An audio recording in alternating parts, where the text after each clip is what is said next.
Bonjour, je te souhaite une excellente semaine avec cette parole d'encouragement.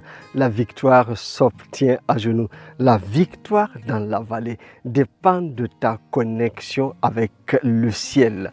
Le peuple d'Israël est en marche vers la terre promise, mais il est en marche dans ce désert-là. Il a crié à Dieu à plusieurs occasions. Il a murmuré parfois. Il a fallu que Dieu pourvoie pour l'eau, pourvoie pour le pain, pourvoie pour les cailles. Dieu s'est occupé de son peuple afin qu'il ne manque de rien. C'est le Dieu qui pourvoit même dans le désert. Mais alors que ce peuple est en marche, essayant de connaître encore son Dieu, de lui faire confiance, apprenant à le connaître, l'ennemi vient l'attaquer. Amalek vient attaquer Israël à Réphidim. Et là, Dieu ne donne pas l'ordre à Moïse pour qu'il attende une puissance divine qui descende, notamment des anges qui viennent pour combattre.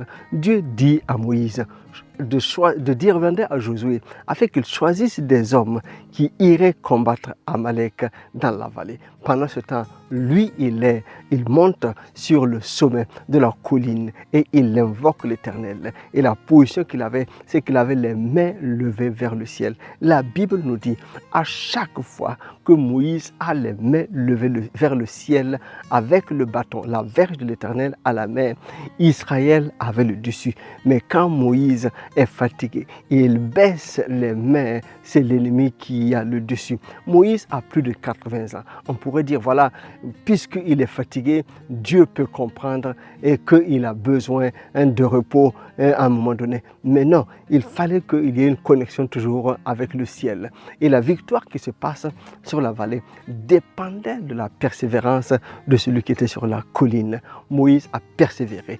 Quand il était fatigué, Aaron et Hur sont venus. Ils l'ont fait asseoir sur une pierre et eux, ils ont tenu ses bras d'un côté et de l'autre.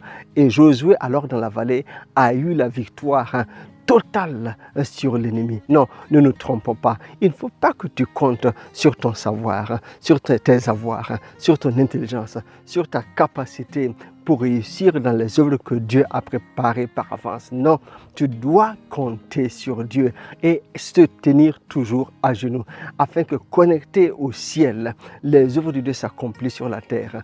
Parce que tu lèves les yeux vers lui, ton visage ne se couvrira pas de honte.